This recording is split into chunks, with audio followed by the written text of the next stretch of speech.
And welcome back to this episode of 5LM Task Force. I'm your host, Steve Green. And today, this podcast, we are recording this on Tuesday the 9th, but we are dropping this podcast on Monday, June 15th. And it was fortuitous, thanks to one of my guests, Jack Sullivan, who reminded me that our annual stand down for firefighters for a specific aim takes place next week. And of course, this year's, again, fortuitous that it happened this way, this year's stand down orders are to focus on your situational awareness and the dangers of responding to emergencies on active roadways. Sadly, very sadly, we have lost too many first responders to these types of accidents, mostly due to distracted drivers, not always, but mostly do. And we're going to address that today with my two terrific guests. Jack Sullivan, certified CSP and CFPS. He is the Director of Training for Emergency Responder Safety Institute, a committee of the Cumberland Valley Volunteer Firemen's Association, which you've heard me mention before, and our good friend, Steve Austin, who was one of the founders. Jack is a subject matter expert on highway incident operations and emergency personnel safety, and promotes proactive strategies and tactics for protecting emergency workers from being struck by vehicles while working on roads and highways. He was a volunteer firefighter and chief officer for 25 years, and recently retired from a 40-year career as a safety and loss control consultant for both the public and private sectors. Jack teaches traffic incident management and responder safety workshops for emergency responders for the Emergency Responder Safety Institute, and he is a master instructor for the FHWA SHRP2 Traffic Incident Management Train the Trainer workshops.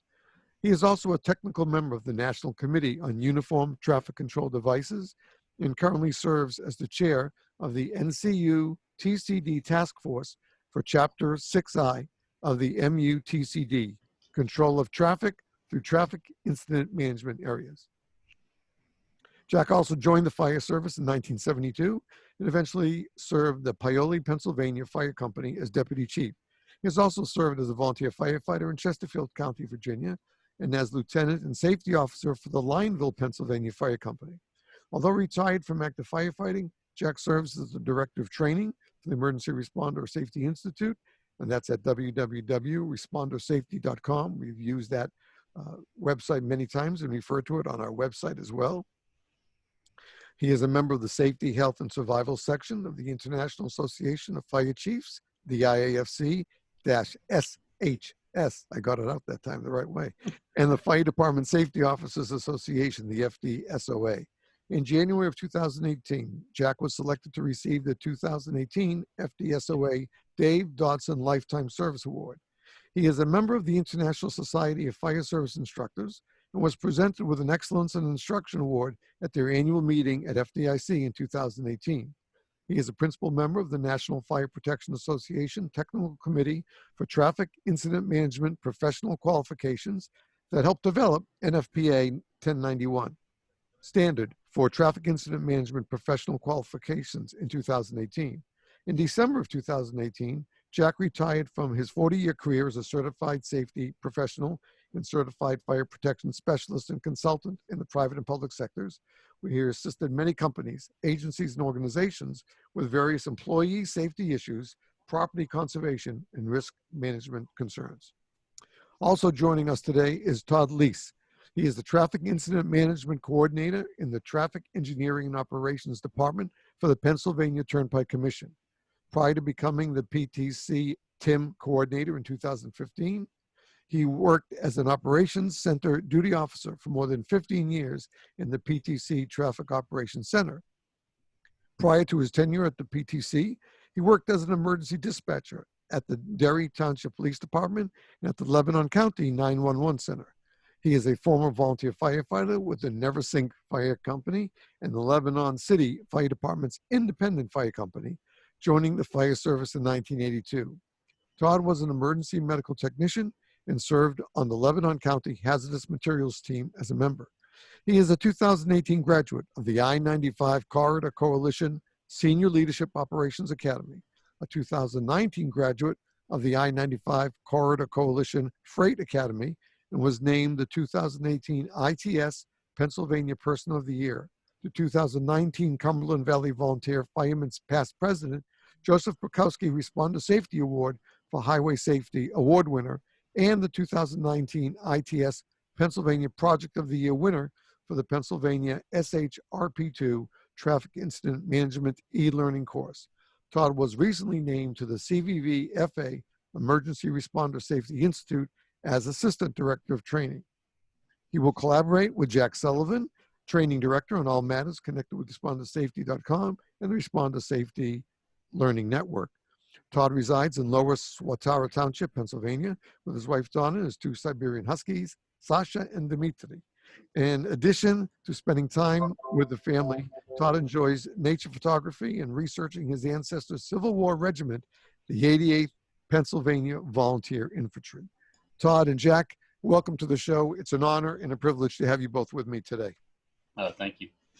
Thanks, Steve. I'm exhausted just listening to all that. I can understand, but I think I've always thought since I started this podcast that it is important for our listeners to hear the qualifications of our guests. I've been very lucky to bring a very high caliber of guests to the show. And I think that is because when I either get referred to them or they're referred to me, or I find them and just make that cold email or cold call, I think it's important that they understand that I'm not just some kid doing a podcast, that I'm a former firefighter, EMT, who has maintained his contact with the fire service since 1985 when I got hurt and was knocked out of the fire service. But it's always played an important part of my life, and I felt that this podcast was a way for me to give back to my brothers and sisters for everything I gained in those 8 years. So to have 2 gentlemen like you, and when Steve was on twice, both with his own personal interview and then came back on our panel discussion about this very topic, it was really invaluable, and he lent so much credibility to the effort. And so when I wrote, again, after I saw the map in the email, Todd, that you created, Todd created this amazing map.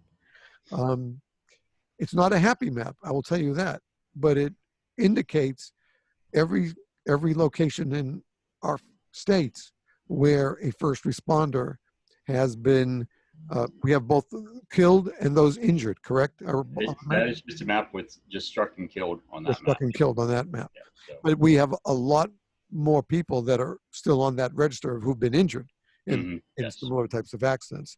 And we can't forget about them either, because it is still the issue of that accident on an active roadway. And again, I want to specify, when we talk about active roadways, we're not talking about just the interstates.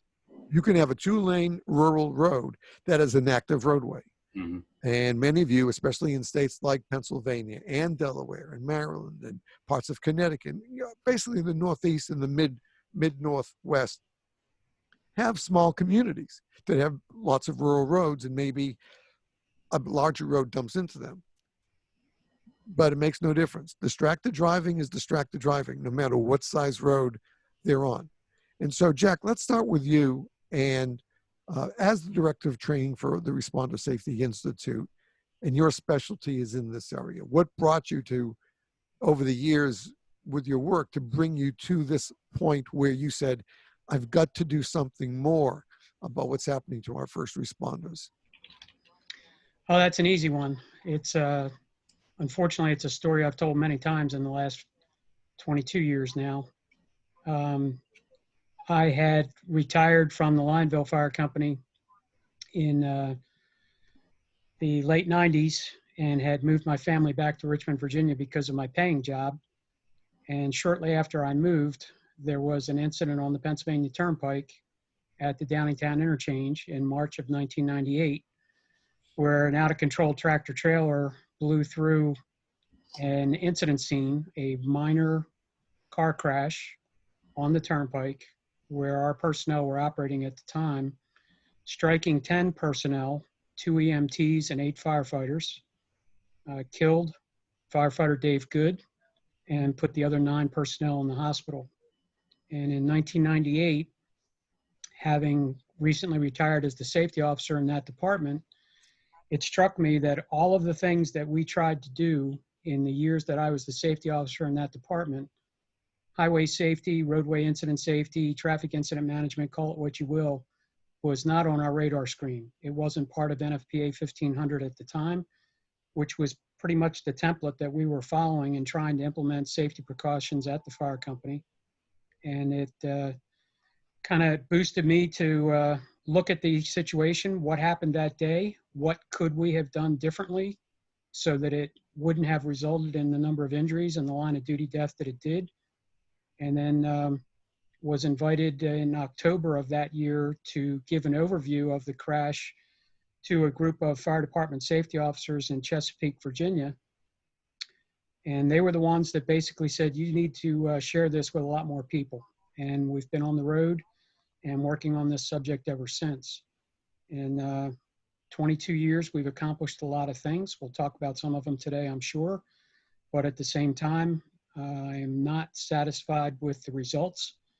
The number of fatalities and injuries and struck by property damage only incidents involving emergency personnel and their vehicles is still way too high, and unfortunately is climbing in some situations, even with all of the precautions that we've been able to implement and share in the last 22 years. As I mentioned the other day in another conversation, we're dealing with a different kind of driver now than we were in 1998. A lot more distracted, a lot more things going on behind the steering wheel, different driving habits. Many of the things that we've done in the last 22 years are not enough to get the attention and provoke the right reaction from the type of drivers that we're dealing with today. So that incident on the Pennsylvania Turnpike in March of 1998 was what got me started on this subject. And like I tell a lot of people, I'm kind of a reluctant instructor. I never wanted to be involved with this subject. I certainly never wanted to take a leadership role in it, but it's something I felt needed to be done, and I'm not done yet. Well, thank goodness for that part, that you are not done yet. I can look back in my first department outside, just outside of Greensboro, we had 2 interstates, I-40 and I-85, that ran through parts of our district. And I remember multiple times being out on I-40 during morning rush hour or afternoon rush hour. And this is back in the late 70s, early 80s. And then even though we didn't have the soundproofing that we have today in the cars, still people looking to get home quickly or get somewhere quickly. Mm-hmm. And we were, in those 4 years, I guess, luck was just with us that we didn't have any of those accidents. And then when I moved up to upstate New York, outside of Syracuse, we had 2 interstates, again, that went through 2 different areas of our district. And we responded to numerous accidents there. And again, fortuitous that none of us were involved in that side of an incident. And yet, as the years went on, I couldn't help but keep thinking back to when I was there and what could have happened to me or any of my friends we all responded. Oftentimes, a lot of us respond to the same calls. We were basically we were a combination department that we had one paid driver who worked the 24/48 shift, and his job was to get the first apparatus out with the first volunteers that showed up. So we often went on similar calls, numerous calls together. And the kid I met back then, when he was 18 and I was 25, he is still one of my best friends today. And he's the chief pilot for Alachua County Sheriff's Office here in Florida. And we reminisce about our calls, almost some of those calls whenever we're together.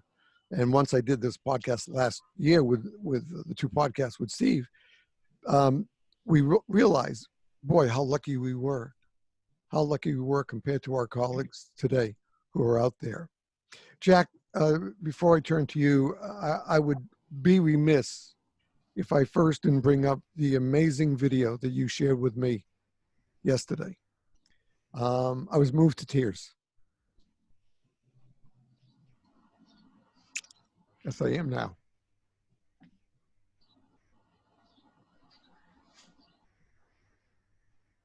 To see those faces The kids. And that's exactly what we want people to see. We want them to see the families and the people affected, and not just give a number. Too many times when Jack teaches a class or I teach a class, and we always get asked, or we put in our presentation, how many responders are struck and killed, how many responders are struck and injured, and you could give a number, but it really doesn't resonate with the students in the class until you could show them. So that's why I wanted to show them, create a video to show them the faces of the people that have been killed, so that it sort of reaches them and tugs at your heartstring. And like I mentioned to you, I try to find the photo of them with their families, with their kids, to let people know that they're not just a responder, but they have a home life, they have a family, they have loved ones. Every responder that is struck and killed and struck and injured, probably at the beginning of the day or at the beginning of their shift, they kissed their loved ones goodbye and went to work and said, well, I'll see you tonight, or hey, this weekend we'll do this or we'll do that. And their lives are changed. And if you talk to some of the survivors, Brad Clark's wife, Melanie, any of the responders that are survivors, the surviving spouses, their lives are forever changed by that. So, we often forget about them. Right. And we're going to find a way to see if we can get that video link put on the website, on the guest page where you and Jack are going to be. So we'll talk about that off the air. So we know this problem is out there. We've addressed it in several ways on the show. Having Steve himself on as a guest, then having the panel with him, and Chief Billy Goldfeder was kind enough to join us, and Chief Solar from the Catskills area, and Commissioner Jared, and off the top of my head, I just forgot his last name, but also in Pennsylvania, with the Pennsylvania Volunteer Department joined us. And we all talked about this, and in multiple episodes of the podcast, I have this little editorial piece, and all too often that editorial piece has been to address another colleague lost to this issue. And so we're here almost a year later, about 10 months later. And Jack, in talking with you, there are some changes that you think might be coming forward that might be a big help. We know that Chief Goldfeder spoke about two things when he was on. Number one, as we discussed, he was working with some of the manufacturers of emergency lights regarding perhaps software that could be used that would automatically change the look of the lights to oncoming from both front and rear drivers. There would be one type of lighting for responding down the roadway. There'd be another type when you're parked on the roadway, another type when you're pulling away, which is a great idea. But you've also mentioned that there's another breakthrough technology that might be, it's being tested, and might be soon available in many areas of the country. Could you tell us about that, please? Yeah, I think one of the things that's been frustrating is that, as I mentioned earlier, the type of driver that we're dealing with today is very different from what they were in 1998 and before. And the distractions behind the steering wheel these days are significant. And what we've realized in the last few years is that we literally are dealing with drivers and motorists today on interstates and regular roadways that literally are not even looking out the windshield when cruising down the road at highway speeds. So a lot of the preventive things that we've done since 1998 to protect personnel working roadway incidents demand that the drivers who are approaching that incident be watching out the windshield and looking for what's going on up ahead. Flashing lights on our emergency vehicles, parking fire apparatus at an angle to provide a block, cones and flares and advanced warning signs and overhead message boards, arrow boards and attenuator pads on the back of DOT vehicles, safety service patrol vehicles set up and operating in advance of an incident scene. None of those things work if the driver's not looking out the windshield of the vehicle to see those visual cues. Very true. And that's unfortunately what we're dealing with today is the vast majority of drivers. Sometimes it's for long periods of time, sometimes it's for a very short period of time. they're literally not looking out the windshield. So we need something to get their attention regardless of what they're doing behind the wheel. And I think the new technology you're referring to is what we call digital alerting technology. It involves a transponder on an emergency vehicle, sending out a signal that is captured in the cloud and then can be downloaded into a variety of different navigation apps to warn personnel who are approaching an incident scene that there's an emergency scene ahead and to use caution. The difference is that it's an audible alert. So even if they're not looking out the windshield, it's going to get their attention through either an app, a navigation app on their phone, like Waze or Google Maps, or on the newer cars, it's built into the infotainment system. And that infotainment system, it really doesn't matter what it's doing at the time. The emergency message will take over that infotainment system and deliver that audible alert. We've got a long way to go before we have the majority of drivers out on the street driving in a vehicle that has the appropriate infotainment system that's going to do that kind of alerting. So right now, the technology is available through smartphone apps, navigation apps like Waze, and developing Google Maps, so that the people who are using those navigation aids are already used to getting alerts of incidents ahead. Right. Police are located ahead, there's a congestion ahead, or whatever the case may be. This system now will advise them of an emergency scene ahead from a police car, a fire truck, an ambulance, a safety service patrol, a tow truck, any kind of transportation vehicle that's stopped at an incident scene or a work zone, sends out a signal to the cloud that's downloaded to this navigation app that gives the approaching driver an audible alert before they get to the incident scene that something's going on up ahead, watch for slowing traffic, move over from one lane to another, whatever the case may be, based on the visual cues that have been set out at that incident scene. At least now we're getting them to look out the windshield to see it. Right. Right. A lot of work to do to get the technology distributed widely, but the positive thing is that the technology is available today and it's cost efficient. And Todd, as a matter of fact, has a fleet of safety service patrol and turnpike administration vehicles that are now using one particular manufacturer's device out there, the digital alerting technology. And I hope we'll see it spread far and wide much quicker at this point.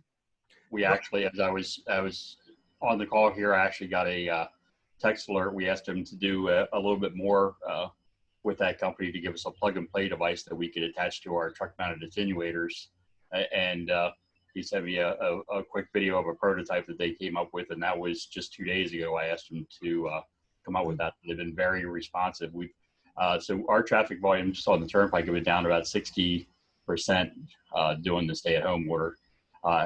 Even with that, we've had 4 truck mounted attenuators. So our big crash trucks get struck within a 70-mile section of the turnpike within a month period, all in the left lane. All these vehicles did not have that device in them because we looked at, we're starting small. We put 100 devices in the units and we figured we put them in the units of the safety service patrols and the vehicles that are out there every day. I have one in my vehicle and grateful that I have it in my turnpike vehicle because I feel not relaxed. I always am watching to make sure that somebody's not going to come up and hit me, but I feel a little bit extra comfort whenever I go there and I turn my emergency lights on, and within 20 seconds of that, I see a alert pop up on Waze saying emergency vehicle ahead, slow down, move over. That's a great feeling that I'm at least reaching some. So even if that reaches 20% of the motorists that are traveling because they get that, that's still 20% less people that are trying to kill me. So exactly, that's a good thing. It is. I was thinking of a couple of things. One was that I've always driven with a radar detector in my car, which has done very well for me. I've never received a ticket, but I'm not really a speeder. It's just it's really for my own alert rather than relief to know that I'm driving safely. And the one that I have now, and I've had this for, I don't know, at least 5 years, if not longer, has different signals that it can pick up on. And one of them is supposed to be emergency equipment approaching. But I think it's only even though I've been on many places where I've been driving and there's been emergency vehicles either coming from behind or from back. And of course, this detector has both front and rear detection abilities. And it's never gone off. I think it's gone off once. But it also goes off in the middle of a roadway intersection saying a train is coming. So I'm not quite sure how much credibility I can put in that part of the service. But, I think that if we tell the listeners, especially those who might not be first responders, because we do have buffs and citizens who like to listen to the show, that if you notice starting a good number of years ago, that you can see you're standing at an intersection, sitting at a red light, and suddenly the light turns green and you see an engine company or ladder company, emergency vehicle go through. And that's because they had one of several systems that were developed where they could change a signal by either using a strobe light on top. I think that was called the Opticon or something Opticon, like that. Right. And a couple of others. And those did work. Back when I was in Greensboro, they actually, at dispatch center, we called band 1, band 2, band 3, and band 4. And that would change the traffic lights of our response route in an ambulance based on where we were headed to green, to give us green all the way. And it worked beautifully, except that the dispatcher was the one who had to work that at the same time he was doing radio calls and stuff like that. And I think it's also very important for our listeners to understand that when we talk about first responders, the people we're talking about are our firefighters, our EMTs, paramedics, our police officers, our road rangers, and our recovery operators. They are our first responder family. And we also include, but they're not as much involved on the road as our call takers and our dispatchers, because they are the first ones you are in contact with in an emergency. And when you're calling from your cell phone on the highway, okay, these are the people who need to know and get the information, the correct information as to your location and the incident information you can give as quickly as possible to feed it to the state police, the local fire department, the highway department, et cetera, to get that to them. So they play just as an important role in this picture as do the people who respond to the accident scenes. And we keep them in our hearts and prayers every single day for that reason. But as you said, both of you have said that this is a different time that we're living in, where all three of us have a few years on us, as we can see by our domes. And we've all seen earlier times. And today cars have a lot more soundproofing. And we've known for years, because you're both responding when no matter how hard you turned up that warble or how hard you pressed on that cue, that car in front of you just didn't move. Mm-hmm. They just wouldn't move. And then you'd hit the air horns and you're hoping that would shake them. And that didn't do it. And then I think the first company came out with the warbler, almost like the sound they put out when the movie Earthquake, when they put those big bass reflexes underneath every seat in the theater, so you could feel the rumbler. The rumbler, right? Mm-hmm. And I haven't seen anything that's really said they've made a major difference in our responses, that the traffic moves out of the way or they pull over anytime sooner. But again, I think each one is like a baby step moving forward a little bit. And if maybe we get one driver or two drivers out of 10 that do respond to that, well, that's one or two out of our way that we can continue to safeguard the responders. But we have a big job. And I know that the Responder Safety Institute took on a major task about a year and a half ago, maybe 2 years at the most, with the flyers on at the traveler rest stops on various roadways. Can you tell us about that a little bit, please, one of you? Yeah, I mentioned that we've been working on this subject now for 22 years. And our focus for the first 18 to 20 years anyway has been on training emergency responders on defensive measures that they can use at incident scenes on various types of roadways. We got together as a group to review what had been going on for the last 20 years. And one of the things that we identified was that we've got to do something to address the public information aspect of this.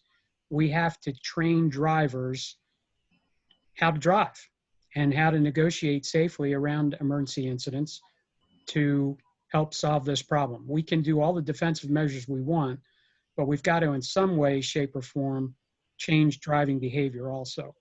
And we'll be the first to admit we don't have all the answers, but we decided to start a public information campaign.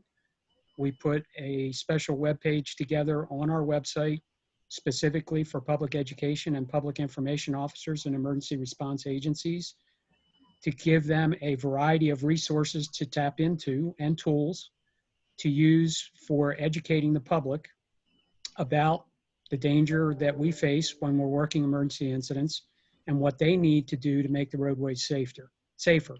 So in addition to public service announcements, videos that we put together that we want and encourage people to download and use in their social media feeds and for public information interaction that they have in their own communities and things like that.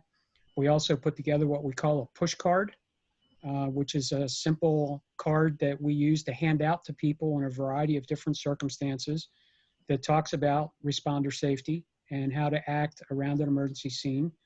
We have a group of people in our organization who have been able to work with various Department of Transportation agencies in several states and have been able to institute safety displays at various traveler rest stop areas where we're able to put those push cards out for the general public to get. And on certain days, we have members that are out there at the rest areas interacting with the motorists and the families that stop by and telling them about the issue and how they can help. And I think the next big push that we've got to come up with is a way to do a better job of training new drivers about this issue and how they can make the situation safer before they ever get their driver's license. So we're hoping to be able to expand the effort to get to the younger drivers, those who are just getting their learner's permit and things like that, to educate them and hopefully try to stem some of these incidents in the future. We've got a long way to go. All of the resources that we've pulled together are available for free off the website on the PIO page.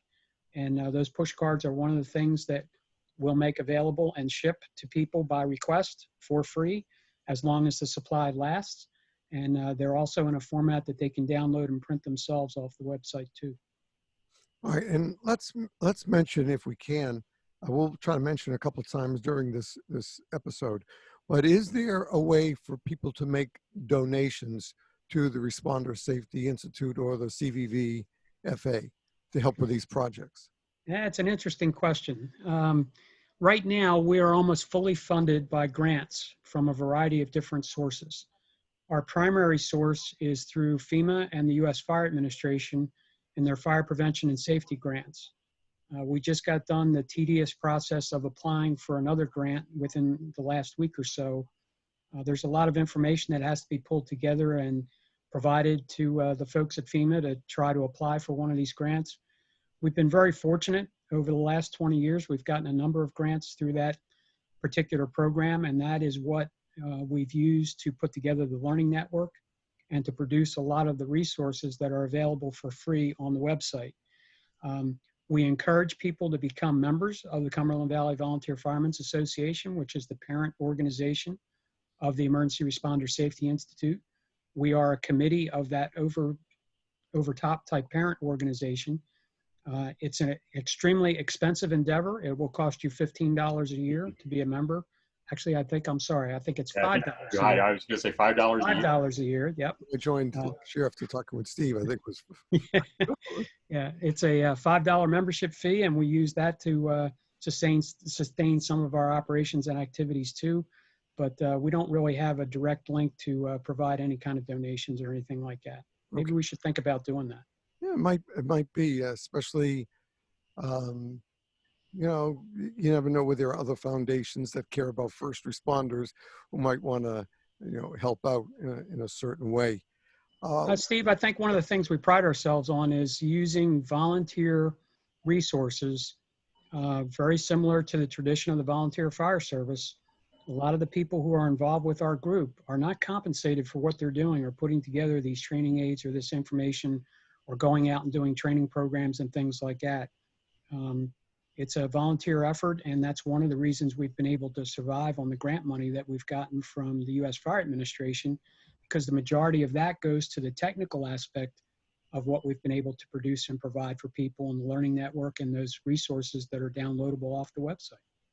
You know, as you mentioned that, it came to mind when we talk about technology that I forget the name of the engineer or the guy who came up with this, but he feels that the technology for computing and changing our levels of computing and what we can do with them change basically advance every 18 days or so. And if we think about that, then we can think that as more technology, as the technology evolves, and with the people like your group dedicated to using technology to notify people one way or another, whether while in the car, I love the idea about getting before the drivers, excuse me, before they get started, I think is a brilliant idea. I know my high school driver's ed teacher went on to be the founder of SAD, Students Against Drunk Driving. Mm-hmm. And he had told us the story of what happened and why he became a driver's ed teacher. And it was after I'd already graduated that they started SAD, and I quickly donated. And one time I was back in my hometown outside of Boston and made sure I found time to stop by and visit him and tell him that as a former volunteer firefighter, what an important teacher he was to me and to everybody in my group, and how important we found SAD to be. And we were so happy that, not that he had to go through what he went through as a hockey coach to lose, I believe it was 4 players in an accident, but that he found the path to teach the rest of us how to drive safely and then promote the concept of Students Against Driving Drunk across this country. And it's spread, of course, outside, to Canada as well. And it's those kind of people, and people like you folks and your teams at the Responder Safety Institute who are doing that for our kids today. My girls are grown, but the kids I see, some of whom I teach, are in middle school and starting in high school. These are the kids who we need to reach now to let them know. And also for our own people, we have to inculcate into our training. It can't just be a 1-day or a 2-hour conference call or Zoom video that says here how to be careful on emergency roadways. I can't. Again, I'd be remiss if I didn't mention a prior guest here and a great leader in this effort, and that's Dr. Rich Gassaway, who does Situational Awareness Matters, his podcast and his whole company.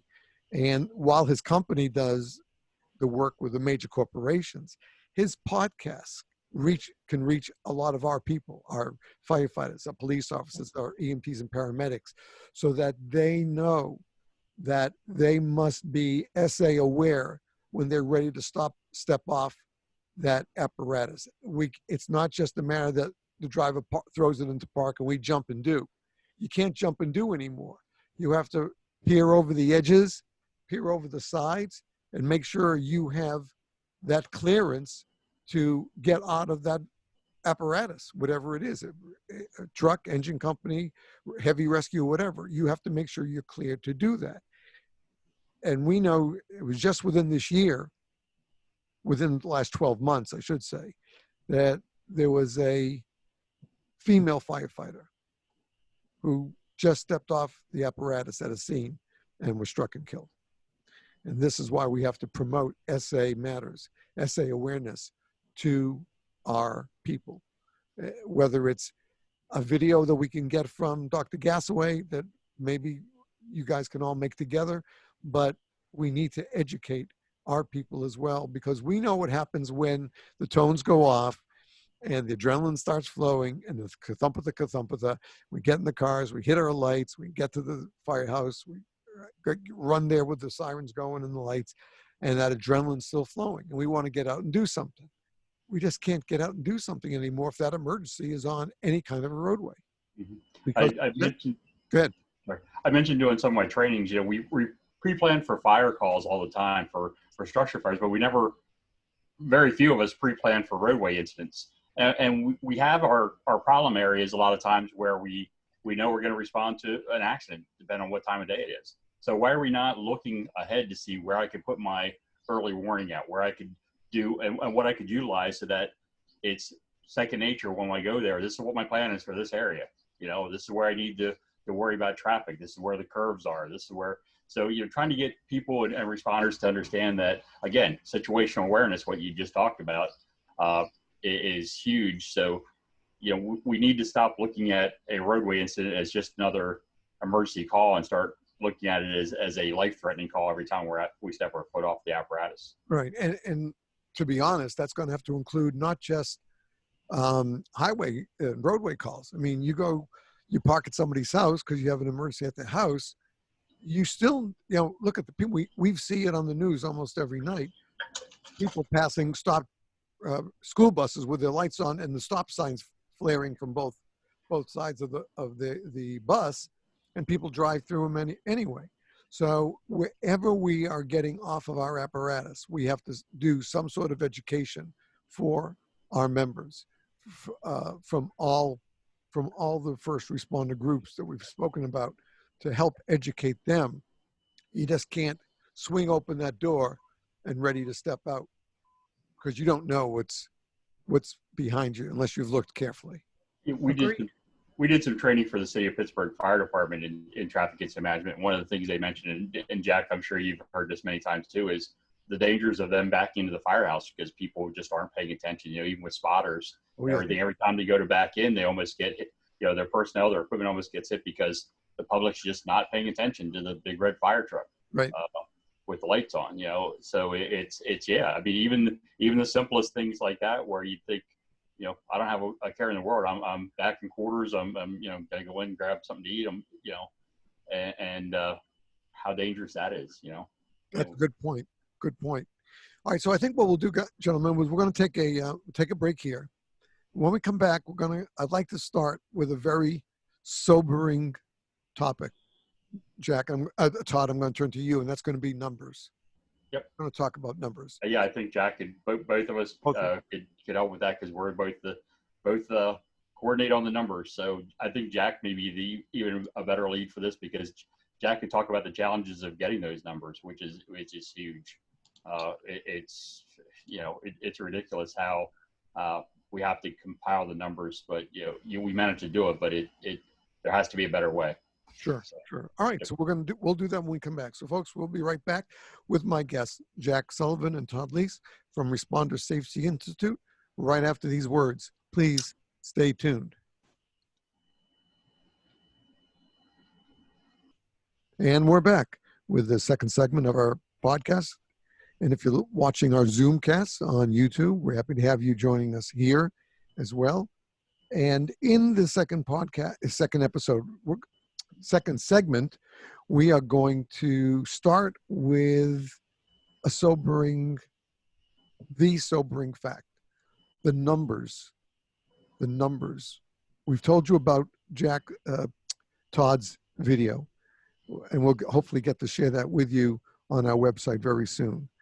But these are going to be the numbers, real hard facts, no ifs, ands, or buts, about the people we've lost, first responders, struck and killed on our highways. Jack, if you please.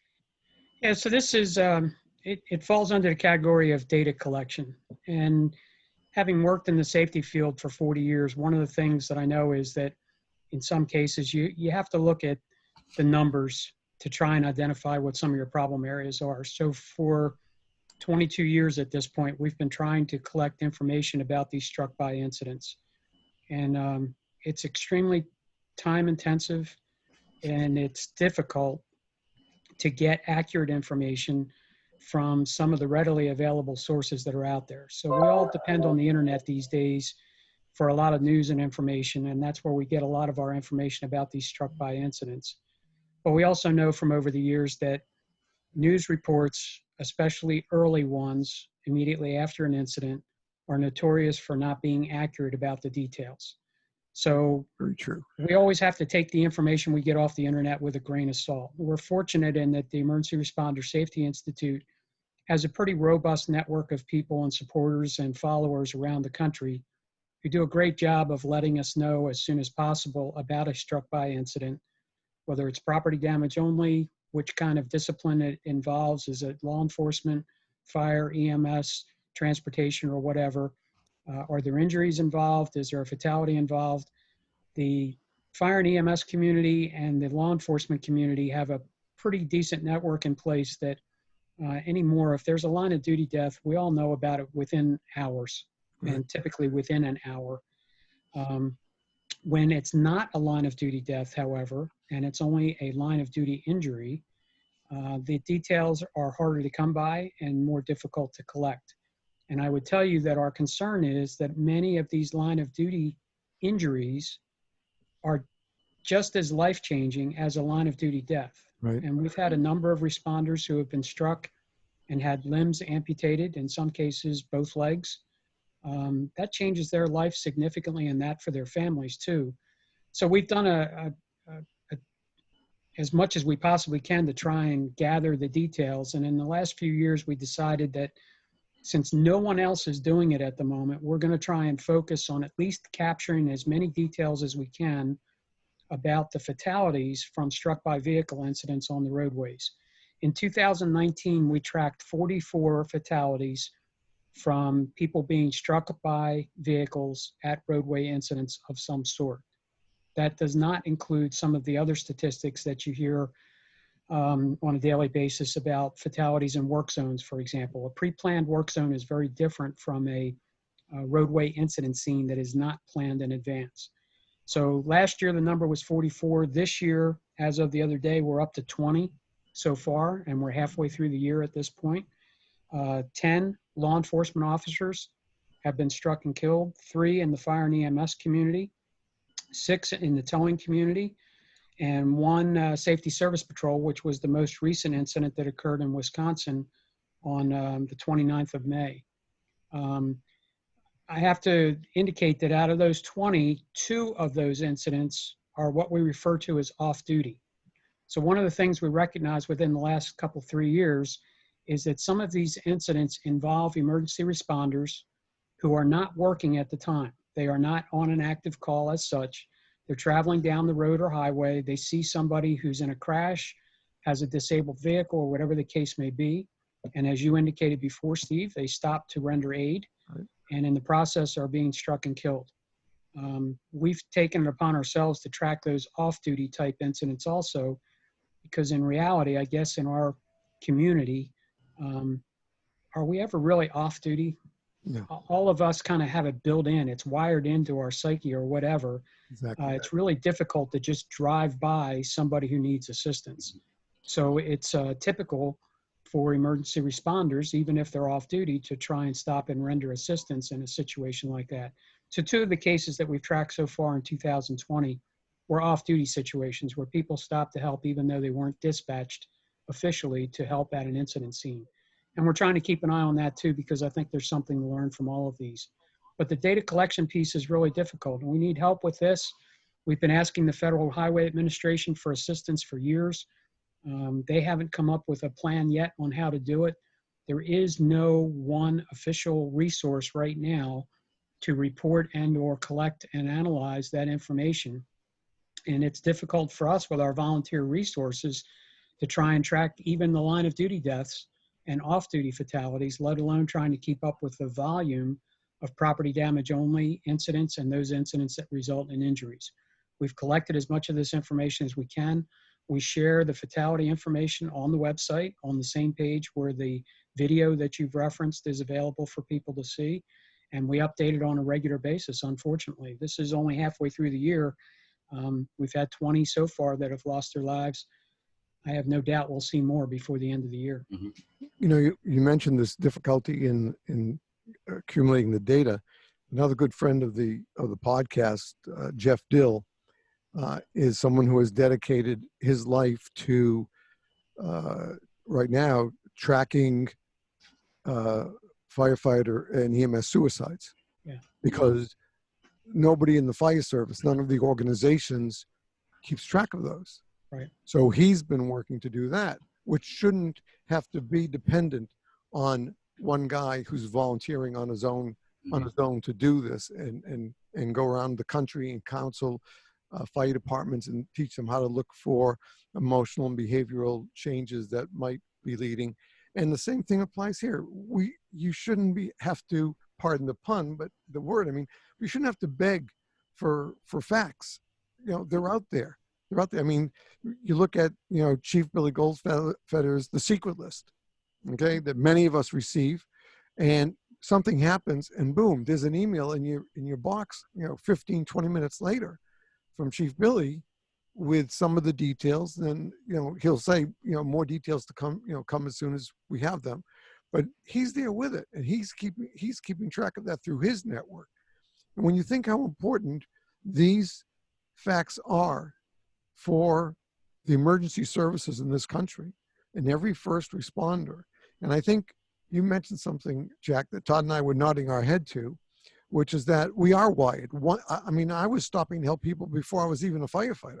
Mm-hmm. Just who I was. I'd gone through every level of the Red Cross, you know, although, you know, rowing expert and canoeing expert didn't help me on the highway, but I had every badge and I did everything I could with first aid and senior for everything through it.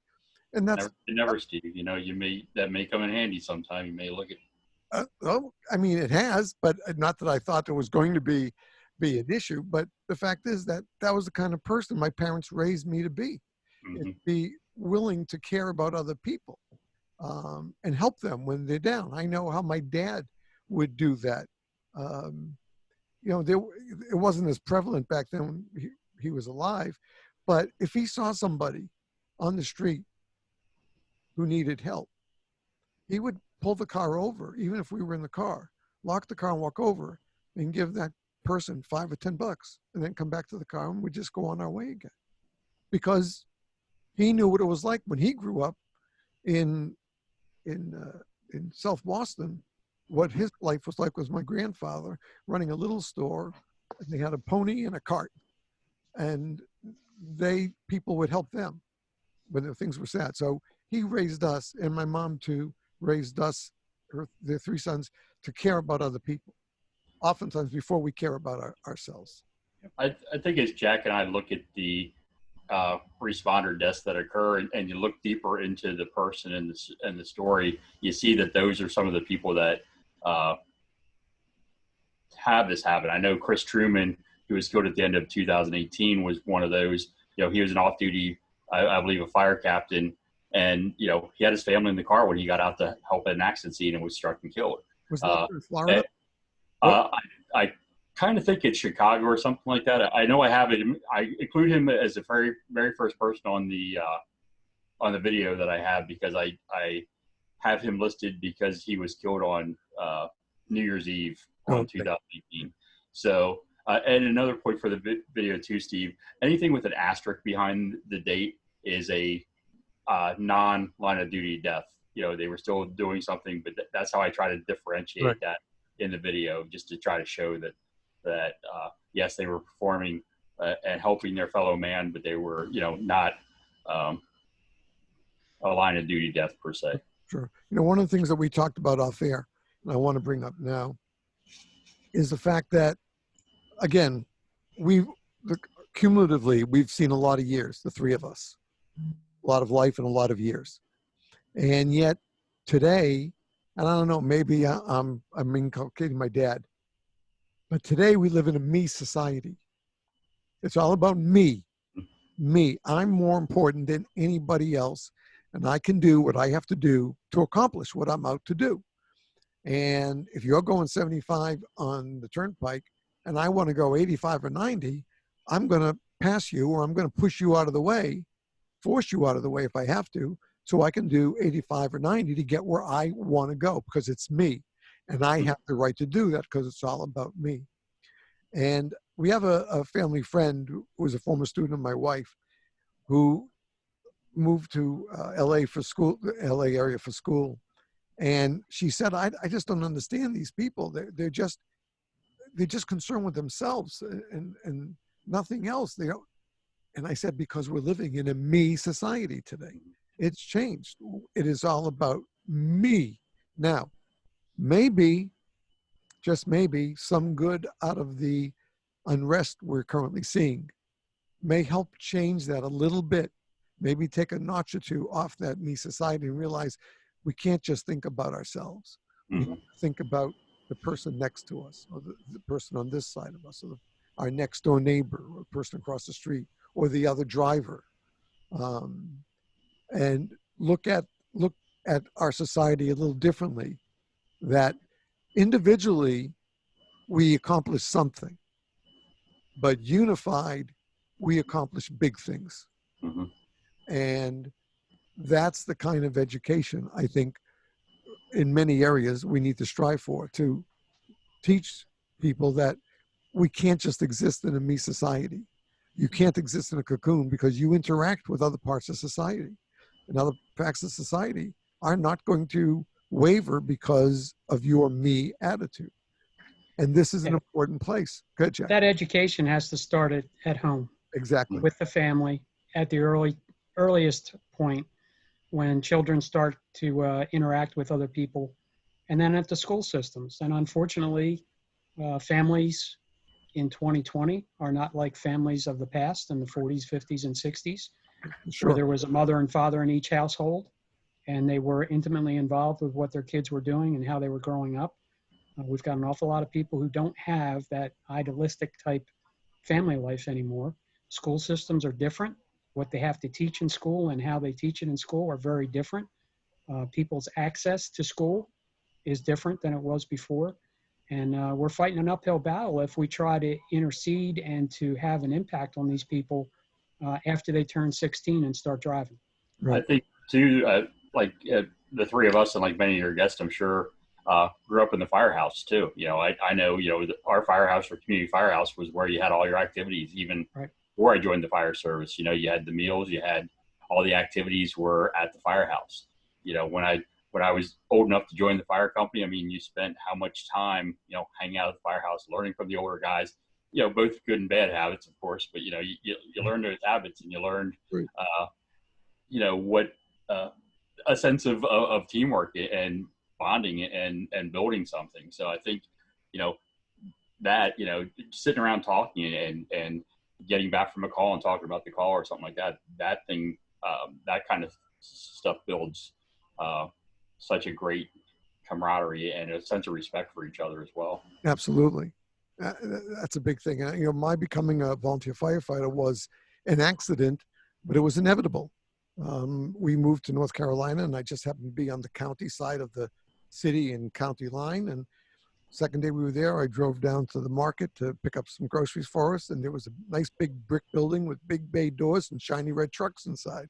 And as I said to you, Jack, I had visited firehouses all over Greater Boston, because I always admire firefighters. Since the first engine came by our neighborhood on a call one day, and the guys, I was 7 years old, and they came over and talked to us after the call, and I was thrilled. But I never planned to be that. But I walked down and I went into the building just to look around, and the captain saw me, and next thing you know, he said, "Come on, meet the chief." And I said, "No, I got to get back to my office." He goes, "No, come take a minute. He's here." Meet the chief, and I wound up walking out with an application in my hand and had to explain to my wife what I was thinking about when I got home that evening. But I don't regret a day that I served as a firefighter, and it's who I am as an individual. It defines me as one of the two major parts. I am an lifelong educator, and I am a firefighter, and that's who I am as a person. And so the fact that this, as you said, both of you have alluded to this fact, how society has changed, and yet if we come back to the firehouse, and this is not just for people where there are volunteer firehouses. You can visit a career fire department, you make, maybe the doors aren't open all the time anymore, but if you knock on the door, most of the time you're going to be welcome to come in and take some time to be with you and explain to you the firehouse and the apparatus. And I think, and I used to do that a lot, and never once in my teens, once first riding my bike and then when I got my license and I was driving around Greater Boston, never once did I get a cold shoulder at a firehouse, even though I wasn't a firefighter. I just told them about my Red Cross experience, and I was welcomed in, and they took me around. Hey, do you want to eat with us tonight? And I already knew about buy-in, so I said, I'll buy in. He goes, no, you'll be our guest and stuff. But once you're in that firehouse and you get to meet people, as you said, Todd, it's a whole different society in that firehouse. It's like you're in a protected zone, that people care about each other and they want to help each other. And then these are the same people who are willing at the drop of a hat to run out and help people they don't even know.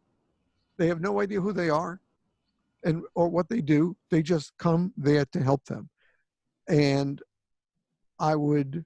those of you who are listening who are not first responders, I would encourage you to go visit your fire department. Go visit your police department. Go visit if you have a rescue squad. Go visit them, okay? If you bump into a road ranger at a truck stop or at a rest stop, say hello and say, thank you for doing your job. We really appreciate it. We know that if we get a flat, you're probably going to be there to help us. And even a recovery operator, a tow operator, thank him or her and say, thanks for being out there to help us in an emergency. We know you're there to help us out. Those little words go so far to help those who help you. And I think that might be one of the first steps we can take to break the shell of the me society. Show that we're concerned about others, not just ourselves. It's going to be a tough fight because it's a very tough shell that we're surrounded by right now. Very difficult. It's probably 2020. So it's probably a decade old already, this me society. And we've fed into it. The problem is that the outside society has fed that monster, that me monster. We feed it almost at every turn. So why should I have to change? I get everything I need when I need it, when I want it. It's given to me. How do we change that to bring about better safety on our roadways and for our responders? Is it possible? Can we do that? Yeah, it's got to start with the parents. If you think about it, the kids who are getting their driver's license today have been watching their parents drive for the last 16 years. Right. And learning all of their bad habits and passing them on to the next person. And I had 3 kids who went through driver's ed in the school system and outside in private driver's ed. And I can tell you that the information that they received in those classes and the driver training that they took was not satisfactory in my mind. I wouldn't let them get a driver's license until I was satisfied that they could drive a vehicle safely. And they didn't learn what they needed to in those different training sessions. Right. They got what they needed to pass a test. They didn't necessarily get what they needed to drive safely. Mm-hmm. And unfortunately, I think that's still a problem. We're giving away driver's licenses too easily and without enough work and without enough effort. Right. Plus, I've had employees that worked for me that came from Europe and were detailed to the United States for a period of time. They had to go through the process to get a driver's license in the United States, which they related was a joke compared to what they had to do in England or in Germany to get a driver's license, which is much more difficult, and you have to demonstrate your skills much more dramatically than what we do here in the States. We basically teach people how to pass a test and get a license, but not necessarily how to drive safely. Right. I know that my dad was also helped me with my driving besides my driver's ed class. And he would, in those days when in Massachusetts, when the blue laws were still in, so everything was closed on Sundays, all the malls and stuff like that, he would take me to a mall parking lot and make me pull into the lines to park. Mhm. And if I wasn't right, he'd like bang his hand on the dashboard and say, "Oh, you just cost me $150 because you just hit another car." I said, "Wait." He goes, "No, if there had been another car there, you hit that car the way you pulled in. You didn't do it right. Let's go out to the lane and do it again." And he made me do it over. And all three boys, I'm the middle of the three. He made us do that with all three of us. Now, in those days, driver's ed was part of your school education. Once you reached 16, you could take driver's ed class um, in your schedule. Now, even when my girls went, and they've been out, God, for at least one of them is almost 20 years, their driver's ed, they had to be, it was extra. It was extracurricular. It wasn't part of the school program anymore. A lot of the driver training has been taken out of the schools now. Exactly. Yeah. It's not even available that way. Yeah, exactly. And so I think just what you said, I put my girls through the same rigors that my dad did for me. And to make sure that they were ready to drive on the road. And I taught them also roadside courtesy, it's not really taught in the classes. And I can still remember my dad taking me out on the Pennsylvania Turnpike for the first time in the 60s and teaching me about this concept called move over. Mhm. In the 60s, we were learning move over as just a common courtesy. right. Yep. If you see a truck stopped on the shoulder of the road up ahead, you should move over a lane in case that guy's trying to change a tire. It was part of my driver's ed in the 60s. And yet nowadays we have to have a law to tell people to do that. And we still can't get them to do Right. it. And most of them, when they're stopped and ticketed, say, "I didn't know that." Correct. Well, Well, and that's part of the problem too. And then if they take it to court or something like that, a lot of times the district judge will say, "Well, they didn't know," and that's not an excuse. It's in all 50 states. Let's do I want to see everybody fined? No, but I want to see everybody obey the law. You want to see everybody fine, FINE, okay, because they weren't in an accident, they don't get hurt, and that's the most important thing. But why isn't it just common courtesy at this point? I mean, that's what it was in the past. What changed that we're not looking out for the well-being of another human being on the side of the road by giving them a little bit of space? I mean, why do we have to make that a law? I don't care about me. I don't care about anybody else. It's just me. Me first. On the turnpike last year, they wrote over 1,800 citations for the steer clear, the slow down, move over violation in Pennsylvania. I think they wrote another 500 written warnings, and those numbers are great, and they're very aggressive to try to enforce that on the Pennsylvania Turnpike. But unfortunately, that's just a drop in the bucket for the number of people that aren't moving over. Sure.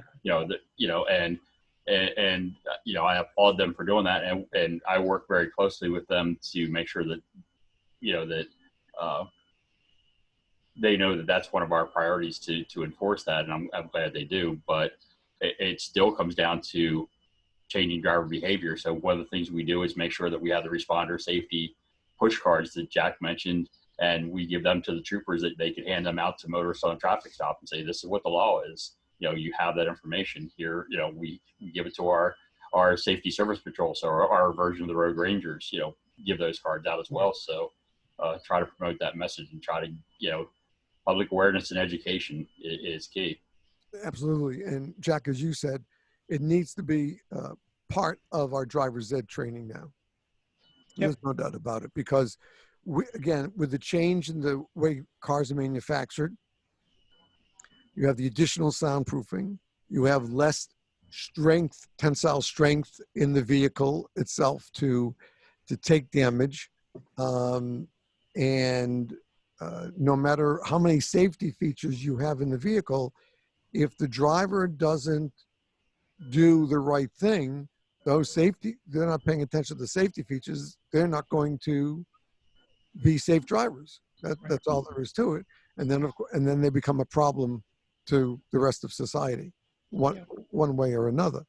I agree with you, Todd, that we don't want to see everybody ticketed and fined, but we do need to see, unfortunately, we know that sometimes the lesson has to be learned the hard way rather than the easy way.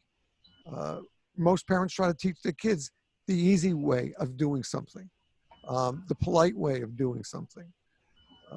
But not everybody's like that, and a lot of people don't care about the right way, the easy way, and that leaves us in this void that if we don't teach the kids as they're coming up to think about driving to get a learner's permit, that really should be that actually in that part of the course, and then that they have to take. There has to be a driver safety topic area that includes emergency services and emergency situations. Agreed. And I don't know what it would take to get that, have that integrated into driver training, because I don't think there's a unified driver training program for high schools, across the country. But it might be worth, if it's possible, to find out, I don't know, get a list of school districts, et cetera, try to do a mailing to them and just see, would you be interested in our assistance to add a unit, a topic to your driver's ed program regarding emergency services and driving. Steve, we're gonna leave that up to you because we've already got our hands full with enough other things to keep us busy for the foreseeable future. I'm sure you do, but I'll tell you the truth. I don't mind giving it a shot. I just think that I've been so this issue when I heard from Steve last year, and I would see the reports as they came through on the secret list from Chief Billy Goldfeder, but until I kept seeing it over and over again, and then talked with Steve, it like a claw that grabbed me in the chest, and it's been very, very, it's been something that I've tried to impress upon my listeners, how important this area is, both for their own safety, because many of them are first responders, and for the civilians, for their edification, so they know about this and understand that this is unfortunately a prolific problem that we have in our society today across all 50 states. It is what it is. And the only way we can stop it is through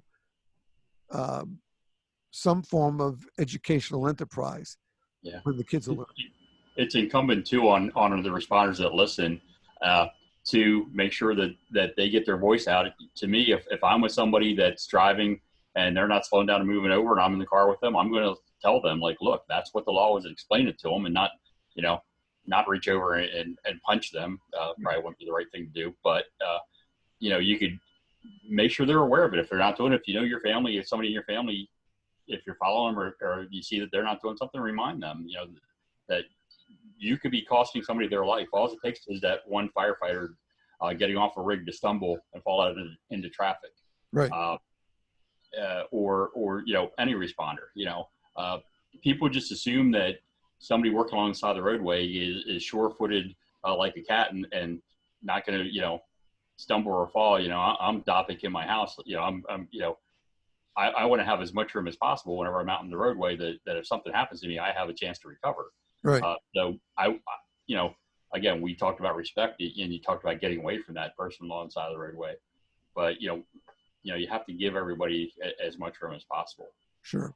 I want to ask one question to tie up this segment, and that is one thing I brought up in our table panel last fall was that one thing I've noticed since I was a firefighter is that when you see road crews out at night and they have a planned program, which I understand, especially as of late, they use these big white lights that light up their day like a mini daylight zone. Yep. Yet, I know when I started looking on the internet, I didn't see that many incidents occurring where at night with this daylight type of light, the new LED type of bright white lighting in their areas, that there have been, and maybe it's just I didn't look in the right places, but there haven't been that many reports of accidents in those traffic zones.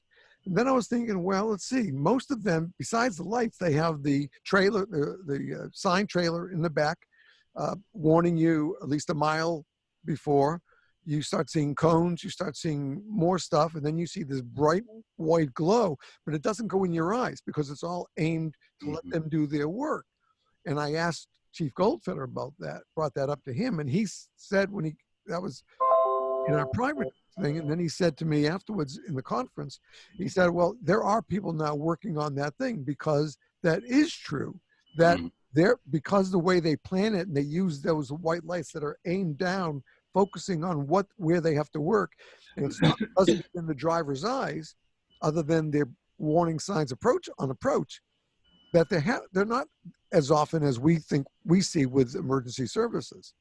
So I think that we need to take that to note, that why is it that we can prevent people from hitting our road crews who are working overnight shifts to make our roads safer and better the way they plan out, and yet with emergency services, anybody out there responding is a fair target. And so that's what the goal, he says, with the ongoing conferences that he's had, and I'm sure the ongoing conferences that you folks are having with your technology people, that we can find a way, whether it's daytime or nighttime, to adjust the lighting, so that people will know. We want to get rid of that mesmerizing factor. I know as a kid, I saw a beacon ray, and that was it. I was nuts. For 6 years old, I used to start yelling, beacon, beacon. Don't in the car. I would start yelling, beacon, beacon. It didn't care. It was blue, red, yellow. I didn't care. It was just a revolving light. I loved it. But I think that today's lighting, as less expensive, less power used, and as bright as it is, can sometimes be detrimental and cause that driver focusing on the lighting and not on the scene itself. And so hopefully this change that the manufacturers have been working on will help that as well. And the whole concept of this new ways, the alert system you're not talking about, I shared with Jack that in our call, in the phone call, Chief Goldfeder shared one of the concepts they had been talking about with his committee, which was what he called the flying wedge, where everybody meets at a point that they're going to go on the roadway. So all emergency responders converge on a point, and then they start coming in that line that creates a wedge that the cars just can't go by without hitting seven other vehicles. So, and that I thought was a good idea, especially if there was a good, strong white light that's what the drivers would see, as opposed to all the flashing lights. So I'm glad to hear that we are having some progress, not as much as we want to see, and certainly not as much as we need. So we'll wrap up this segment. We'll come back. We'll wrap up the package and tell people what they can do, what they should think about, and where we see us going, let's say in the next 12 months. How's that? Okay. Sounds good. Very good. Yeah. All right, great. Folks, we'll be right back with my guests right after these words. Please stay tuned. And welcome back to this final episode. We'll try that again. I'll cut that out. Welcome back to this final segment of this special podcast on 5 Alarm Task Force with my guests, Jack Sullivan and Todd Lease from ResponderSafety.com. And we have been talking about responder safety. That's what we've been talking about. We lose and injure too many of our first responders every day in this country. Why? Basically because the main reason is distracted driving, but there are other causes. There's bad weather, inclement weather, rain, snow. Yet then again, in rain or snow, I know we were all taught, except if you lived in Florida, California, down south, drive more carefully when you're in rain or snow. Growing up in the Boston area, yeah, we had plenty of snow. My wife grew up in Albany. Yeah, they have plenty of snow. We live in Syracuse. There's plenty of snow. But so you knew you had to drive a different way in heavy rain and snow. That's just common sense. Even if you didn't take a driver's ed class, you just studied the book and got your license. Did you say common sense? Oh, Steve? pardon me. I'm sorry. Common Please sense. forgive me. Wouldn't it be great if common sense really was? Yes, it would be wonderful. What a world we could have if common sense ruled. But with that in mind, that's why we dedicated this show And as I mentioned when we opened, that this podcast is going to drop on Monday, June 15th. It is the first day of this year's firefighter stand down week, where each year firefighters and other rescue people are urged to focus on a particular topic. We've had the firefighter cancer initiative in the past. We've had firefighter mental and behavioral health initiatives in the past. Now, this year's is dedicated to responder safety, how to become a safe responder and go on the calls that we have to respond to, yet be safe at the same time to get there and to get home. Forget about what's happening on the scene. You have to be careful just to get there and get home safely today. So that's what this is all going to be about. And we hope that our firefighters across the country, both career and volunteer, because all of them are professionals, will do their best to participate in this year's Stand Down program and learn about responder safety, and not just take it glibly, but take it to heart. Because if you are now a first responder, you have lost brothers and sisters, 20 so far this year, and 44 in 2019, you said, Jack, right? 44 in 2019. Those are all our brothers and sisters, just as much as if they were in the same room at the same dinner table with us, because we are a family. Don't ever forget that. First responders are a family. Whether you're active, whether you're retired, makes no difference. We're a family, and we look out for each other. We do it on the emergency scene. We do it in the barn, whatever you want to call your barn, whether it's the barn or the firehouse or the squad room, whatever you call it, we do it there. And we have to do it all the time as well to make sure we all get to our scenes, return from our scenes. And that's why this show always closes with, let's make sure everyone goes home. So to wrap up our talk today, gentlemen, what's the best advice you can give to our listeners, both those who are first responders, those who are looking to be first responders? They may still be civilians, but they want to be in fire rescue, or they want to be in law enforcement or EMS.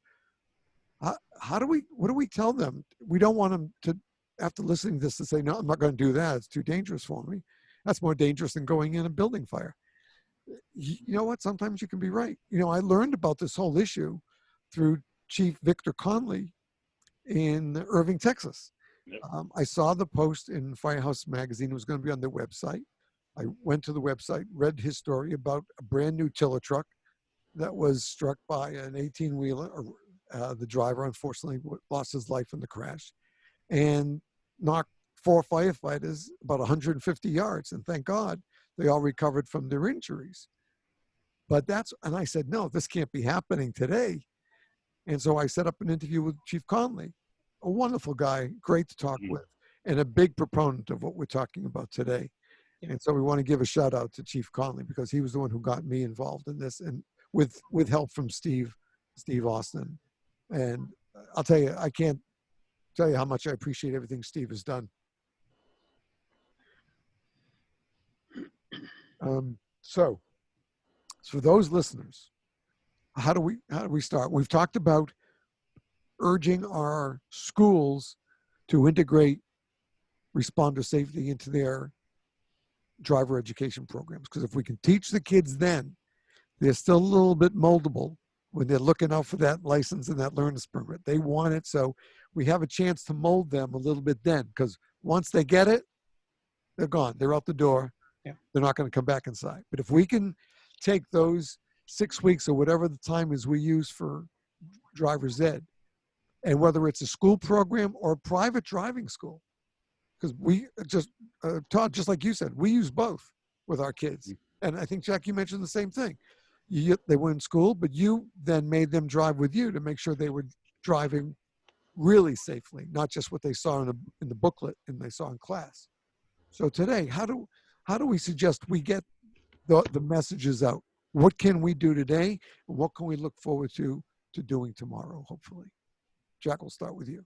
The topic has to become one of the primary concerns in emergency services for starter.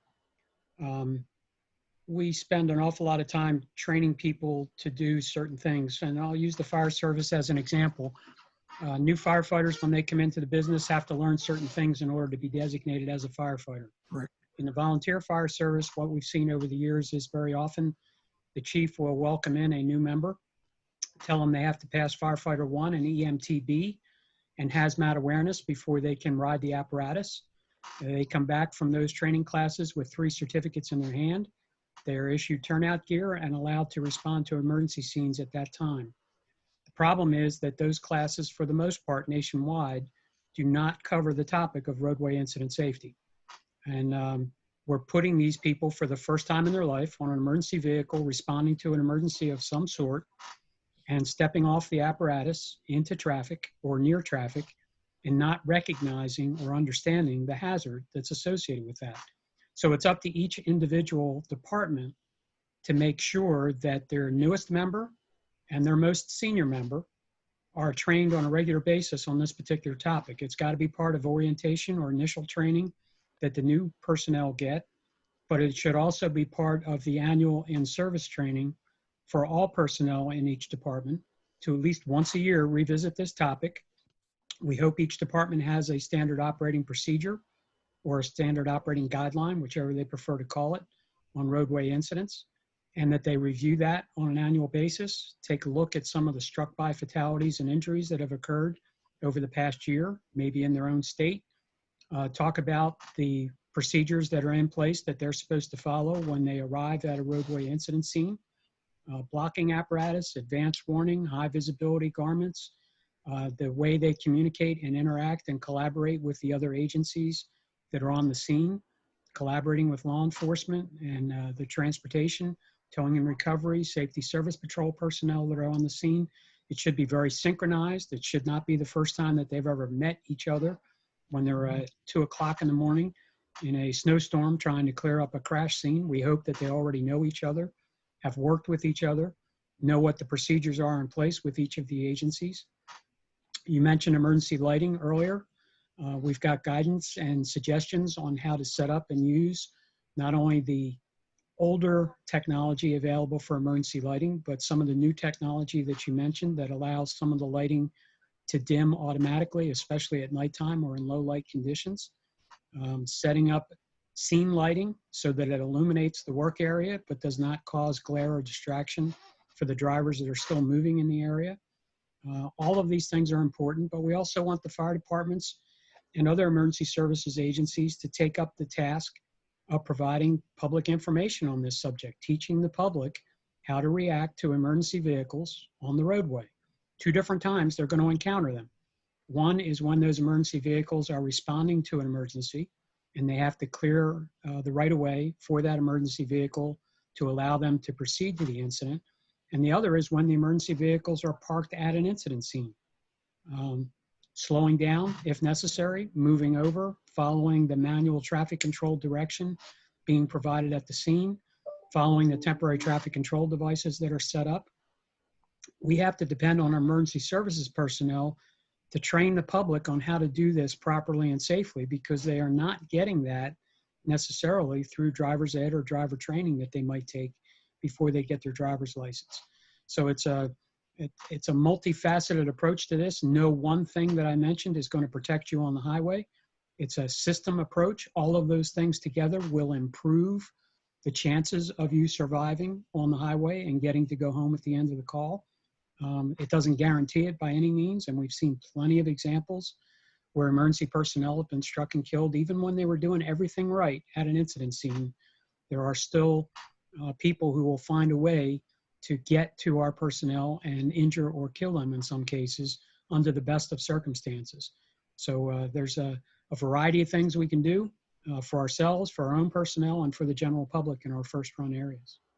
You know, you mentioned for the fire departments, almost all fire departments have a card, whether it's a flyer or just a double-sided, stiffer cardboard card, fire safety, EDITH drills, etc.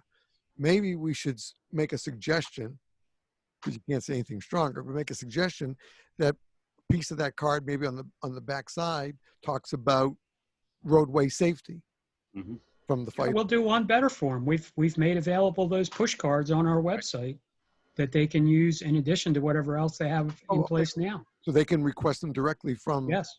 Okay, so we'll. Yep. Okay, if you're listening and you'd like to be part of the solution, what you can do is you can talk with your chief, and you can order for free Yes. the cards. These cards that Responder Safety Institute have already created. They're already printed, and you can order a batch from them that you can keep on your apparatus. And especially, a great time, great opportunity. And I've said this, I don't know if I've said this on the air in the 4 years what we've been doing this show, but when a group of an engine company or the rescue goes to a store to buy the food for lunch and dinner for that day, they often run into families and people. And, the little boy will say, mommy, that's a fireman. That's a fireman. And they usually carry some sort of a brochure in their back pocket to give if they meet. Mhm. This is something they could carry with them when they're going on, not on an emergency run, but they're going to the market to buy food for that day's meals. And they have some maybe minor interaction with civilians, but they could give each one, here, this is for you, and mom, this is for you, and to learn from us as well. And, stay safe, follow what we have here, and, be good and be safe. That's it. You just hand it away. So you can get these cards for free from Responder Institute. ResponderSafety.com is the website, and the Responder Institute for Safety is the name of the organization. And they're available for free for your organization. I'll post this on the website as well, but keep that in mind. ResponderSafety.com. You can get those push cards for free about safe driving on emergency roads. Todd, what do you have to bring in? I wrote down a couple things here while we were talking, just so I didn't forget them. One, to be a champion for your agency. Be vocal, be visible, not only for your members, but for the public. Get the word out. Public education is key. And what you talked about, Steve, of handing stuff out or just talking to somebody. If you have a chance to talk at a school or even a home or community event, get out there and talk to them and explain to them what we're trying to do. How responders are being injured and killed.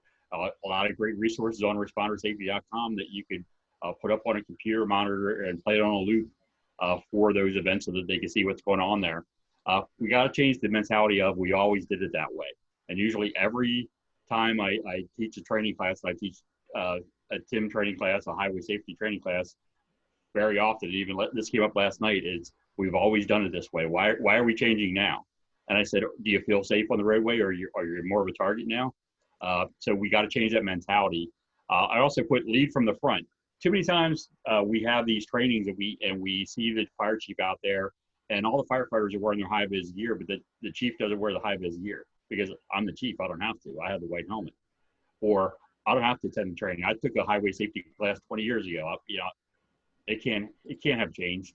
And we have to change that. If you're setting the example and you're telling your people to go to that training and to be trained and to learn the latest techniques, and again, you can do everything right and still be injured or killed, yes, but then you should be sitting in that class with them, or you should be participating and you should be talking about and coming up with your plan. And that's one of my big pet peeves. It's like, I usually point out to people, it's like, why is it that all of you are here, but where's your chief at? Well, he's already had this class. Well, that's not good enough, and there's no shortcuts to safety. A lot of times, I just got an email from somebody or a text the other day from somebody saying, our fire police unit doesn't respond. Every time we have a call for a roadway incident, they ask if we need to bring the fire police unit or our traffic safety unit. And it's like, well, why are you asking you that? So I said, what do they want you to do? Well, they want us to take our personal vehicles out to the scene instead of bring the traffic unit. It's like, then why do you have a traffic unit? That should be, your traffic unit should go on every call that there's a potential for a roadway incident, whether it's even for a structure fire, because you're going to set up traffic control. So why are you asking that question? And that should be a no-brainer. But he was trying to just get some reassurance to approach his leadership about this because they didn't want to take that out because they didn't want to put wear and tear on the vehicle. Well, what's the whole purpose of getting that vehicle Right. is to get wear and tear. So, I said, how much wear and tear do you think would happen if one of your responders gets hit, for being out there? So I said, you can't, you have to, I said, take it out every time. There's going to be times where you don't need it, but the first 10 minutes of an incident, the last 10 minutes of an incident, Jack can tell you are some of the most dangerous times out there until you get that traffic control established. So, stop taking those shortcuts, I think is another big key. It's funny you mentioned about, I took that 20 years ago. 30 years ago, we still responded, and 40 years ago, we still responded to gasoline tanker problems, but we didn't have hazmat. We just responded to the problem. They turned over, they had a leak, they had a fire, we put it out. That changed. Yeah. That changed big time to the whole hazmat division. Yeah. How many times did you do washdowns in your, growing up? Pull the line off, and you pull the booster line and just hose it off, and Exactly. Pollution to pollution is dilution. So that has changed. So we have to realize that emergency services, everywhere from fire departments, police departments, EMS, again, the concept of road ranges, which is not that old. I mean, let's be honest. This is a relatively new group, and our tow operators, our recovery operators, every one of them deserve our attention as we approach at an emergency scene. Don't say, well, that guy's covered in grease and he's just a grease monkey and he's on a tow truck. Oh no, he's a first responder, because he'll spend 2 hours out there with the fire service and with a hazmat team, opening up, trying to get an open door, trying to get into a cab to get a truck driver out to save him. And he'll use his winch to pull part of the truck apart to help them get in and rescue that guy. You're going to tell me that guy's not a first responder? Then, walk away, because I ain't going to agree with you on that one. That's for sure. Okay. So we have to remember that these people risk their lives. You might only see them when they show up when you call AAA, but you don't even know a lot of the stuff that these men and women do as recovery operators to help the rest of their first responders they're a part of. So things have to change. Things can change. We've seen that in the fire service, and things have to continue to change.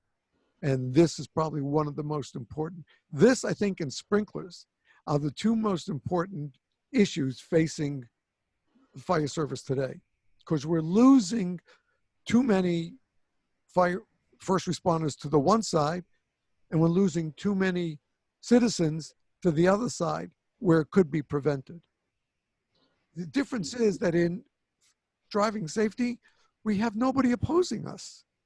There's nobody who says, no, you shouldn't be doing that, like happens on the other side. We can do this because we want to do this. We are able to do this because it doesn't take anything. Maybe it takes a couple of hours to have somebody come in and teach a class for you. Maybe it takes you a couple of days or a week, 10 days to take a TIM course on respondtosafety.com, but you get a certificate and there are levels. There are levels of these certificates you can earn on respondtosafety.com. So the education is available to you for free if you want it, right there on the website.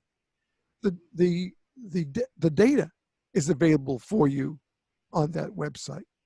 And if you still don't comprehend the importance of this message in this podcast and what Jack and Todd have shared with us today, then go to respondtosafety.com. And what page did they go to for the video? There's a page dedicated to line of duty deaths, and you can get the statistics and the video all on the same page. Line of duty deaths. Look for that page and watch that video. And if you can still turn away and think you don't have to do anything for first responder safety, then maybe you're in the wrong vocation or avocation. Because if you are a dedicated first responder, this has to be something in your tool belt. It has to be in your tool belt. That's all we can say about it. That's what it is. Because if you don't do it, you are risking yourself and you're putting your family at risk. Because what happens if you get hurt or you get killed on a scene? What happens to them? Oh, because you get the state, the state award and the federal award, that's going to be fine, and they're just fine without mommy or without daddy. I'm sorry, it doesn't work that way. I've worked with too many families who are bereaving, are bereaving a lost parent or a lost member, and a snap of the fingers doesn't make it go away. So think of it that way. Look at your family and ask yourself, do I need to take this responder safety course? That might be the best way. And the final answer is look in the mirror, because the person in the mirror never lies. Mm-hmm. That person knows every secret you have, knows every truth. So ask the person in the mirror, do I still need to take this course? And listen to what the person in the mirror answers you. Gentlemen, I can't thank you enough for your time and your dedication, but your time today, the information you've shared with us. Again, folks, to learn more, you can go to respondersafety.com. Everything you need to do there that you can learn from, whether you're a citizen or a first responder, you can do for free. You can get certificates if you're a first responder to show you've taken the classes there. You can, if you know of a report that needs to go to Responder Safety Institute, meaning a line of duty death, a line of duty injury, or even if it wasn't a line of duty, if it was you hear in the news or you see in the paper that there was a former first responder or a first responder who was off duty, who was hurt or something like that, you can send it to respondersafety@gmail.com. And that will get right to the correct people, and they'll be able to do their investigation and get the further information to the best of their ability and make sure it's posted on the website. So again, Jack and Todd, thank you for the work you do on behalf of not just our brothers and sisters as first responders, but for the public, for the traveling public, because what you have to say and what you have to teach is really to help them as well. It's not just for first responders. And so if you are a civilian, don't be afraid to go to that website. You're not tested to see if you're a firefighter or a police officer or a paramedic. Go to the website, respondersafety.com, and take the class and learn about driver safety at emergency scenes on roadways. Thanks for the invite, Steve. Appreciate it. It's my pleasure. Yes, I really appreciate it. Thanks for your time. Stay safe and stay well in this kind of crazy time we're living in. And maybe in 6 months, we'll have you guys again. Maybe we'll see some changes with some of the information that you've shared with us today, and some maybe new developments that we don't even know about yet. That'd be great. That'd be great. It really would be. So thank you very much.